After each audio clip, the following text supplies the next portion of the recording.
नमस्ते मित्रों। दोस्तों, हमारे देश में जातिवाद की जड़ें इतनी गहरी हो चुकी हैं कि समाज के आज टुकड़े टुकड़े हो रहे हैं। एक ही गांव में रहने वाले लोग, एक दूसरे को जानने वाले लोग जाति और धर्म के नाम पर बढ़ चुके हैं।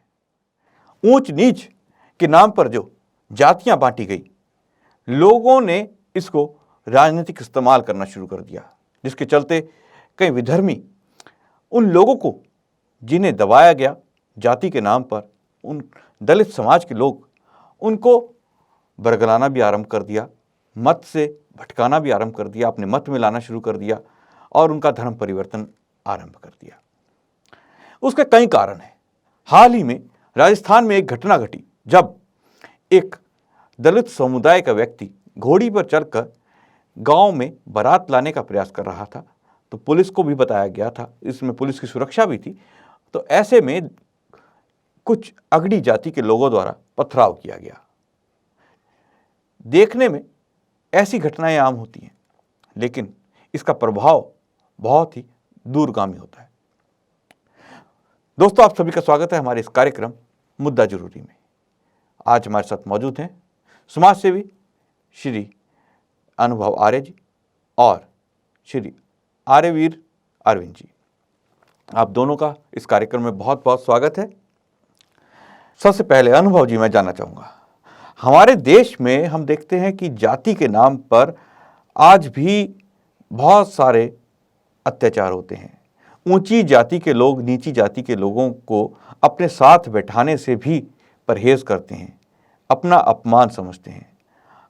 आपको क्या लगता है कि इतने वर्षों से जो ये बात हो रही है, जब हम बात करते हैं कि आरक्षण की आज आवश्यकता नहीं है या ऊंच नीच कुछ नहीं है, ऐसे में जब घटना घटती हैं कि किसी की शादी या किसी के कार्यक्रम को ऊंची जाति के लोग नहीं होने दे, तो आपको क्या लगता है कि इसका क्या क्या परिणाम होते हैं? अमित जी, प्रथम तो आपको बहुत बहुत साधुवाद। आपने बहुत अच्छा विषय उठाया है, ज्वलंत मुद्दा उठाया है और जिसकी सही जानकारी समाज में बहुत आवश्यक है। एक तरफ मैं शास्त्र का पक्ष रखकर जातिगत विशेषता को बताना चाहूंगा कि जाति व्यवस्था गलत नहीं है, जाति कुव्यवस्था गलत है। शास्त्र क्या कहते हैं? शास्त्र के अनुसार जिसको हम देखकर पहचान सके वो है जाति। तो देखकर हम पशु को पहचानते हैं, ये गधा है, ये कुत्ता है, ये घोड़ा है, लेकिन यदि 20 मानव बैठे हैं तो हम बोलेंगे मानव बैठे हैं। तो मानवों की प्रथम एक जाति। दूसरी परिभाषा के अनुसार जिसका प्रसव काल भिन्न भिन्न समय में हो वो जाति। तो सारे मानव लगभग 9 महीने वाले ही होते हैं, लेकिन पशुओं का प्रसव काल भिन्न भिन्न काल में होता है। तो अमित जी, प्रथम तो जो शास्त्र की भाषा है, जो आर्य समाज की विधि विधान है, जो मनुस्मृति का विधान है, वो आम जनमानस तक पहुंचाना चाहिए। वर्तमान में हिंदू समाज की दशा ये है, जैसे केले के पात पात के पात पात में पात, जैसे घोड़े की लात लात की लात लात में लात, वैसे ही हम हिंदुओं की जाति जाति की जाति जाति में जात। अमित जी, आपके राष्ट्रवादी चैनल के माध्यम से हम शास्त्र का संदेश आम जनमानस तक देना चाहकर बताना चाहते हैं कि जातिगत परिभाषा को यथार्थ रूप में समझें। यदि हम जाति को यथार्थ रूप में समझेंगे तो ही हम एकता के भाव में बंधेंगे। बिल्कुल, आपने सही कहा। अगर हम एकता के सूत्र में बंधते हैं तो ये राष्ट्र निर्माण के लिए बहुत ही सहायक होता है। लेकिन हम अगर अलग अलग धागों में एक अलग अलग हो जाते हैं तो एक कहावत है कि बहुत सारी लकड़ियों को अलग अलग हों उनको तोड़ना आसान होता है। इसी प्रकार से छोटे छोटे अगर सूत के धागे हों तो उनको भी तोड़ना आसान होता है, लेकिन जब वो एक साथ होकर इकट्ठे हो जाते हैं तो उनको तोड़ना बहुत ही मुश्किल होता है। वहीं इसी तरह अगर हम अपने समाज को जाति के अंदर बांट देते हैं तो ये समाज को तोड़ना बहुत ही आसान हो जाता है, जो कि आज हो भी रहा है। अरविंद जी, आपसे भी जानना चाहेंगे, बहुत से गाँवों में आज भी जाति प्रथा है, वहाँ पर भी ऊंच नीच होती है। आपका अनुभव क्या है? किस प्रकार, क्यों ये आज भी गाँव में चल रहा है ऐसा? देखिए मुझे सर्वप्रथम तो आपका बहुत बहुत धन्यवाद चाहूंगा कि आपने इतना अच्छा मुद्दा उठाया, जो कि आज उठाना बहुत आवश्यक है। और ऐसे मुद्दों को उठाते हुए बड़े बड़े राष्ट्रवादी चैनल भयभीत होते हैं, लेकिन आपने ये पूरी निडरता के साथ और पूरी निर्भीकता के साथ इस विषय को उठाया। तो ये जो जातिवाद चल रहा है, सर्वप्रथम तो ये कोई जातिवाद नहीं है, ये बताए कि राष्ट्र को तोड़ने की एक षड्यंत्र है। और जातिवाद देखो, मनुष्य एक जाति है, गधा घोड़ा ये सब अलग भिन्न भिन्न जातियां हैं, मनुष्य तो एक ही जाति है। हमारे 4 ब्लड ग्रुप हैं, उनको प्लस माइनस करके 8 हो जाते हैं। तो वर्ण व्यवस्था तो है, लेकिन जातिवाद ये देश को कहीं ना कहीं ग्रास रहा है। हिंदू धर्म के लिए, ये राष्ट्र धर्म के लिए, और हिंदुत्व को मैं कहीं ना कहीं राष्ट्रवाद मानता हूं। ये तो राष्ट्रवाद है, राष्ट्रीयता का प्रतीक है। और जहां कहीं, जैसा कि अभी मेरी कुछ वार्ता हुई थी, पता लगा मुझे कि एक राजस्थान के किसी गांव में एक दलित समाज के एक बंधु अपनी बारात को घोड़े पे लाना चाहते थे। घोड़े के ऊपर बैठ करके वो अपना जो प्रक्रिया होती है उसको करना चाहते थे। उसका ऐसा वहां पर उसको चलने नहीं दिया गया और उसका विरोध हुआ, वहां लड़ाई दंगा हुआ। ये राष्ट्र के लिए बहुत ही दयनीय स्थिति है, और राष्ट्र के लिए बहुत ही भयावह स्थिति है कि जातिवाद, ये जो जातिवाद क्या कहे तो षड्यंत्रवाद कहूंगा इसे मैं, तो जो हिंदुत्व के बहुत इसके लिए घातक है, इस राष्ट्र के लिए बहुत घातक है। इस जातिवाद के कारण देश का बहुत पतन हो रहा है। और बात आती है कि जो है समाज में इन सब चीजों की, देखिए महर्षि मनु कहते जन्म जायते शूद्रः संस्कार द्विजुच्यते।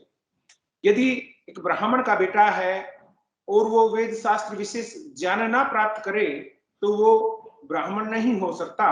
और यदि एक शूद्र का बच्चा या फिर दलित समाज आजकल प्रचलित है समाज में, तो वो भी यदि ज्ञान विशेष ले लेता है, गुरुकुल से पढ़ता है, ज्ञान विज्ञान यदि सीखता है, तो वो भी ब्राह्मण है।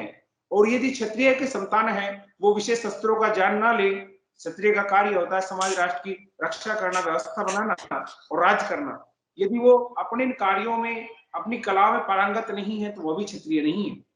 और यदि वैसे समाज है जो कि वर्ण व्यवस्था है, जो व्यापार इत्यादि नहीं करता, राष्ट्र का कोष नहीं बड़ा, तो वैसे नहीं है। और जो इन तीनों योग्यता को प्राप्त नहीं कर पाता, ब्राह्मण, क्षत्रिय और वैश्य को, तो वो फिर वो तो देखिए वो स्वयंता की उसकी वो है योग्यता कि वो ब्राह्मण वो नहीं बन सकता, तो वो शूद्र है। लेकिन शूद्र को भी ये बताया है कि वो भी धर्मात्मा होना चाहिए, वो अच्छे पदार्थों का सेवन करने वाला होना चाहिए। लेकिन जो ये कुकृत्य राजस्थान के किसी गांव में हुआ, उसकी मैं घोर निंदा करता हूं। और ऐसा यदि होता रहा, एक समाज में कहावत चलती है, क्या थे हम, क्या हो गए और क्या क्या होंगे अभी, आओ मिलकर विचारें ये समस्याएं सभी। जी आज जातिवाद के कारण हिंदुत्व का, इस राष्ट्र का पतन हो रहा है। मैं आचार्य चाणक्य कहते हैं, हमारे पतन का कारण हम स्वयं हैं, हमारे उत्थान का कारण भी हम स्वयं हैं। आज यदि इस जातिवाद को, इसके जातिवाद के उठे हुए फन को नहीं कुचला गया, इसको समाप्ति की ओर, इसको सही रूप में नहीं समझाया गया, जैसे कि हमारे आदरणीय आचार्य अनुभव जी बता रहे थे, जातिवाद क्या है, जातीय में है क्या, तो उन्होंने बड़े अच्छे बताया। और ये जो जातिवाद फैल रहा है, इसका फन जो फुंकार रहा है, इसको हमें समाप्त करना होगा और उसके प्रति समाज को, राष्ट्र को जागृत होना पड़ेगा, ना तो स्थितियां बहुत भयावह है। जी बिल्कुल।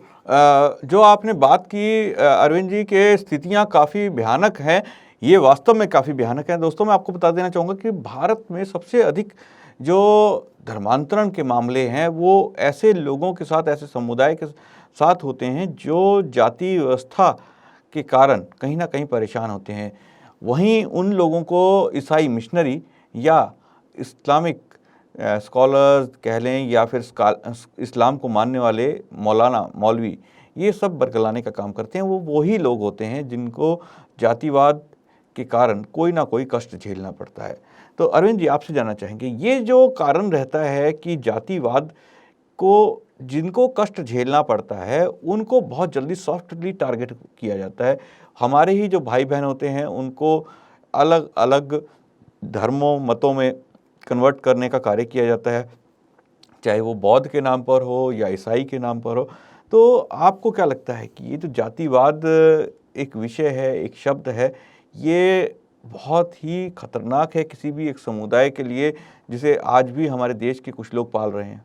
देखिए, जातिवाद जो चल रहा है समाज में, ये षड्यंत्रीकरण मैं इसको कहता हूँ, जातिवाद नहीं है, ये राष्ट्रद्रोह का कार्य है। और जो व्यक्ति आज भी ऐसी धारणा को लेकर चल रहा है, वो राष्ट्र का सबसे बड़ा द्रोही है। और राष्ट्र में जब तक ये जातिवाद, देखिए आपने बताया कि ईसाई मिशनरी या कुछ इस्लामिक लोग उनको सोशली टारगेट करते हैं, और वो जाकर के चाहे वो हो, कुछ तथाकथित लोग या फिर कम्युनिस्ट भी कह सकते हैं, इसको टारगेट करेंगे।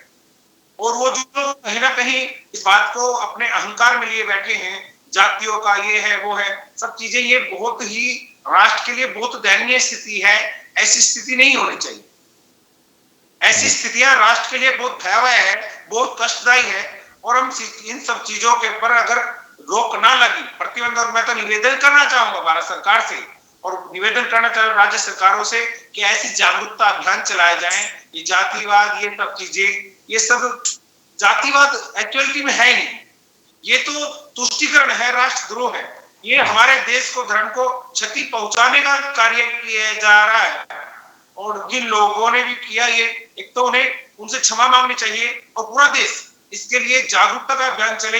ऐसी जो घटनाएं होती है, हमें जागरूक करने का एक हमारे पास एक अवसर होता है जी। उस अवसर को हमारे पास इसको व्यर्थ ना खोए। जो हुआ ये बहुत गलत हुआ, लेकिन इसके लिए हम राष्ट्र को जातिवाद और ये जो चल रहा है, षड्यंत्रवाद जो चल रहा है, इसके खिलाफ हम लोगों को जागरूक करें। अवेयरनेस बहुत जरूरी है जी जी। और देखिए अनुभव जी, मैं आपसे जानना चाहूंगा कि जिस प्रकार से ये घटना घटी और उसके बाद राजनीति आरंभ हो जाती है, बहुत सारे लोग वहां पहुंच जाते हैं, आपने उत्तर प्रदेश में भी देखा, तो आपको क्या लगता है कि ये जो ये षड्यंत्र भी होते हैं जो चाहते हैं कि ये चीज कभी खत्म ही ना हो?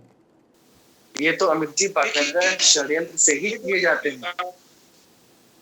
ये जो बरसाती मेढक होते हैं, इसी प्रकार कुछ चुनावी मेढक भी होते हैं जो मुद्दों को ढूंढते हैं। मुद्दा वास्तविकता में उतना होता नहीं जिसको बढ़ावा देते हैं। और सत्य यदि आर्य समाज के मन से सुनना चाहते हैं तो ये कहा जाएगा, कुछ कार्य ऐसे होते हैं जिनकी रक्षा सरकार नहीं संस्कार कर पाएंगे। यदि हम आर्य समाज से जुड़े, आर्य समाज को समझें, तो इस बात को हम मानते हैं कि जिस प्रकार समाज में ब्राह्मण, जिस प्रकार शरीर में मुख, जिस प्रकार हाथ शरीर में, उस प्रकार समाज में क्षत्रिय, जिस प्रकार हमारे शरीर में हमारा पेट, हमारा उदर, उस प्रकार समाज में वैश्य वर्ग, और जिस प्रकार हमारे शरीर में हमारे चरण, उस प्रकार समाज में शूद्र आदि यदि एक भाव से रहे, तो इस प्रकार की जो ओछी राजनीति करने वाले हैं तो मौका ही ना मिलेगा।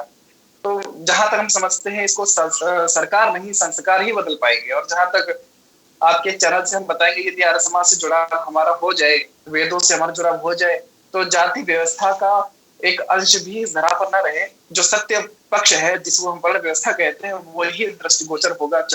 अमित जी जी बिल्कुल, ये वर्ण व्यवस्था लेकिन अनुभव जी खत्म कैसे होगी? इसको हम कहते तो आ रहे हैं, लेकिन आज भी देख रहे हैं कि शहरों में भले ही कुछ कम हो गया हो, सरकारों ने कानून भी बना दिए और लोगों को जागरूकता भी फैलाई जा रही है, लेकिन फिर भी इस प्रकार की जो घटनाएं हैं राजस्थान में, गुजरात में, एमपी में, उत्तर प्रदेश के कुछ क्षेत्रों में आमतौर पर सुनने को मिल जाती हैं कि जाति के नाम पर किसी को कुछ करने से रोक दिया गया, तो किसी को कुछ करने से, कभी पानी पीने से रोक दिया गया, तो कभी खाना खाने के लिए साथ नहीं बैठने दिया गया स्कूल के अंदर बच्चों में। इस तरह की आम घटनाएं हम देखते हैं। तो ये वास्तविकता क्या है, मतलब किस तरह से इसे खत्म कैसे किया जाए, आप क्या कहते हैं? अमित जी, अभी कुछ समय पहले हम लोग उत्तराखंड में गए हुए थे जी। तो वहां पर गांव के गांव सब व्यक्ति आर्य लगा रहे थे, महिलाएं भी आर्य और पुरुष भी आर्य। तो वहां जाकर पता किया, भैया आप लोग आर्य क्यों लगाते हैं, आपकी जातिगत क्या है, आप लिखते क्या है, SC ST हैं, OBC हैं, जनरल। तो बोले कि भैया हम SC ST लगाते हैं। तो आर्य लगाने का उद्देश्य पूछा, तो पता लगा जो स्वामी श्रद्धानंद जी का जो लगभग बहुत बड़ा चक्र था शुद्धि का, वो सारे के सारे आर्य लगा रहे थे। तो वहां पर इस प्रकार की घटनाएं बहुत कम दिखाई देती थी उन गाँवों में। तो जहां तक हम समझते हैं कि यदि हम आर्यत्व का भाव लेंगे तो ये जातिगत समस्या खुद ब खुद खत्म हो जाएंगी। इसका जीता जागता उदाहरण उत्तरांचल का जो वर्तमान उत्तराखंड है, वहां के कई गांव हैं, वहां पर बिना किसी भेदभाव के लोग आर्य लगाते हैं। और उससे यदि जाति पूछ जाए तो जो सरकारी कागज वगैरह है उसमें लिखते हैं, वरना सारे आर्य है। और संभवतः आर्यकरण ही, आर्य समाज को, विचार को फैलावा देना ही इस समस्या का सबसे बड़ा समाधान और मुख्य समाधान है। जी बिल्कुल, आपने कहा आर्यकरण या फिर जाति, अपने नाम के पीछे से जाति शब्द जो भी है, जाति सूचक शब्द हटा देना। अरविंद जी, आपका इसमें क्या मत है कि जाति सूचक शब्द हटा देना एक वास्तव में आर्य है? हो जाना ये काम करेगा? क्योंकि हम देखते हैं कि लोग जब सरकारों से कुछ मिलना होता है, जाति के नाम पर, वर्ण के नाम पर, आरक्षण की बात हो या कुछ अन्य योजनाओं की बात हो, तब वो अपनी जाति को लगाने से गुरेज नहीं करते। वो बड़े ही शान के साथ कहते हैं कि हम दलित हैं या जो भी उनकी एससी हैं, एसटी हैं या जो भी उनकी कास्ट है, ओबीसी हैं, वो सब लगाना। लेकिन जब बात आती है कि ऊंच नीच की, तो वो चाहते हैं कि हमें भी बराबरी का दर्जा दिया जाए। तो आपको क्या लगता है कि कहीं ना कहीं दोनों ही पक्ष इस वक्त जिम्मेदार हैं इस जाति व्यवस्था के लिए? देखिए महोदय, क्या है कि लोग जो है ना बहुत ज्यादा लालची या फिर स्वार्थी किस्म के हो गए हैं। लोग स्वार्थ होता है तो अपने आप को बड़ा दिखाना हो, अपने आप को छोटा ना दिखाना पड़े, तो जाति सूचक नहीं लगाएंगे। और यदि कुछ लालच, धन का लालच हो, साधनों का, सरकार से कुछ सुविधाएं लेने का हो, तो वहां बिल्कुल खुल करके जातिवाद लगाने की बात करते हैं। तो लोग ये स्वार्थ चल पड़ा है, इसके कारण समस्या है। नहीं तो यदि देखिए आरक्षण का, देखो कहीं ना कहीं राष्ट्र के लिए विरोधी शब्द ही कहूंगा, आरक्षण जैसा तो योग्य है। मैं तो हमेशा कहता रहा हूं और बड़े विद्वानों में सुनता रहा हूं कि आरक्षण जो है वो एक तो ये नौकरी इत्यादि में या फिर किसी को काम इत्यादि में आरक्षण नहीं मिलना चाहिए बिल्कुल भी, चाहे वो स्वर्ण है, दलित है या फिर अपने जो जिन्हें हम जो क्षत्रिय समाज कहते हैं, वैसे समाज है, कोई भी दलित समाज है, कोई भी है, उनको ये आरक्षण जैसा लैंड चूज तो बिल्कुल नहीं देना चाहिए। आरक्षण दे योग्यता के हिसाब से, आरक्षण दे अध्ययन में, आरक्षण दे उसको कुछ साधन या खाद्य पदार्थों में दिया जाए। आरक्षण जो है वो व्यक्ति को योग्यता बढ़ाने में, शिक्षा में देना चाहिए, वो दिया जाए। और आरक्षण देने के योग्य केवल, और आपको बता दूं, केवल वो दलित समाज के लोग नहीं है, हर जातियों में, बड़ी ऊंची नीची, अगड़े पिछड़ों में, सब में हर तरह के लोग मिल जाएंगे। पिछले दिनों में मैंने एक वीडियो देखी थी, पंजाब का वो वीडियो था, तो उसमें वो एक आरक्षण, वो उनको वजीफा मिला, जो स्कॉलरशिप मिलती है, उसमें सब खड़े हो गए, उनके पास संसाधन भी थे, सब चीज, उनको आरक्षण मिला। एक समाज का बालक था, वो योग्य भी था, उसको जब वजीफा स्कॉलरशिप मिले, लेकिन वो उसको नहीं मिल पाए। तो बोले तो तुम्हारी जाति क्या? बोले जट हूं, लेकिन गरीब जट हूं। तो वही है, तो छोटे बड़े, गरीब, ऊंचे नीचे सब में है। गरीब वो निर्धनता बहुत सारे लोगों में है, ऐसा नहीं है कि जो हमारे जो ऊंचे स्वर्ण वाले आते हैं उनमें नहीं है। तो वो योग्यता के आधार पर आरक्षण इत्यादि मिलना चाहिए। और ये जो ऐसे ही जो जातियां यथार्थ में पहली बात तो जाति है नहीं, वर्ण व्यवस्था है। वर्ण व्यवस्था के आधार पर यदि गुण कर्म स्वभाव देखा जाए तो ब्राह्मण का बेटा भी यदि ज्ञान विशेष प्राप्त नहीं करेगा वो भी शूद्र की श्रेणी में आता है। और यदि क्षत्रिय का बेटा है, बल विशेष प्राप्त नहीं करेगा, अपनी योग्यता नहीं बढ़ाएगा, तो वो भी शूद्र ही है, क्योंकि जन्म जाते सर्वजन से सभी शूद्र है। योग्यता विशेष बढ़ाई जाएगी तो वो भी ब्राह्मण क्षत्रिय बन सकता है योग्यता से। महर्षि मनु को यदि ये जातिवाद, ये सब चीजें मिटानी है, इनको समाप्त करना है, महर्षि मनु का कुछ जैसे लोग, कुछ लोग विरोध करते हैं, उसके दर्शन को सही रूप में समझाया जाए। महर्षि दयानंद का सत्य प्रकाश और जो स्वामी श्रद्धानंद जी ने उद्धार का कार्यक्रम किया था, वो प्रारंभ किया जाए। और 2 कार्यक्रम आर्य समाज प्रारंभ करके शुद्धि और शास्त्रार्थ, मैं कह रहा हूँ इस देश का नहीं, अभी तो पूरे विश्व का कायाकल्प किया जा सकता है। जी बिल्कुल, ये आर्य समाज जैसे संगठनों के द्वारा किया भी जा रहा है और अधिक जोर शोर से करने की जो है आवश्यकता है। अनुभव जी, आपसे जानेंगे, आपको क्या लगता है कि कहीं ये जो जाति सूचक शब्दों को लगाना, जो लोग आरक्षण या ये लाभ लेने की बात करते हैं, वो भी उतने ही जिम्मेदार हैं? जब आरक्षण की बात आती है तो वो जाति सूचक शब्द लगा लेते हैं और जब उनका मतलब खत्म हो जाता है तो वो कहते हैं कि हम दलित हैं। आपको क्या लगता है, ये भी एक कारण है?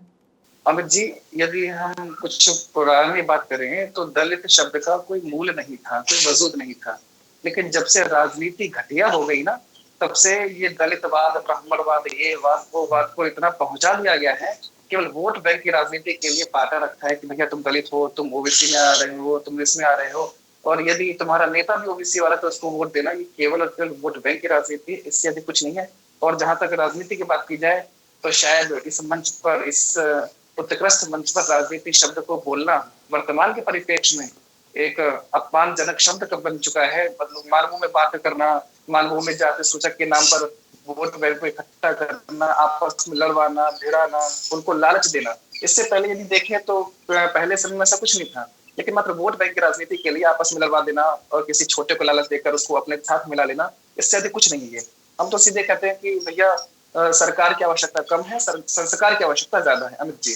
जी, बिल्कुल आपने कहा संस्कार की आवश्यकता ज़्यादा है। तो ये जो वास्तविकता यही है कि अगर हम अपने लोगों में संस्कार डाल पाए और उनको अधिक से अधिक जागरूक कर सकें कि जाति और वर्ण के अंदर कुछ नहीं रखा, केवल और केवल आपको मनुष्य बनना है, मनुष्य के तौर पर लोगों के साथ भाई की तरह रहना है, ये नहीं कि ऊंच नीच, अमीरी गरीबी का फ़र्क तो वास्तव में है दुनिया में, लेकिन ये जो जाति वर्ण का फ़र्क है हमारे देश के अंदर, वो एक नासूर बनता चला जा रहा है। और ख़ास तौर पर हिंदू सनातन धर्म के जो लोग हैं, उनको मानने वाले हैं, वो कहीं न कहीं इसका खामियाज़ा भुगतना आरंभ कर चुके हैं। भारत के अंदर लाखों की तादाद में आज लोग धर्मांतरण कर रहे हैं और ये एक ऐसा वर्ग बन चुका है जिसे कोई भी अपने लिए एक फसल के तौर पर देखता है कि वो इसको कभी भी काट कर अपने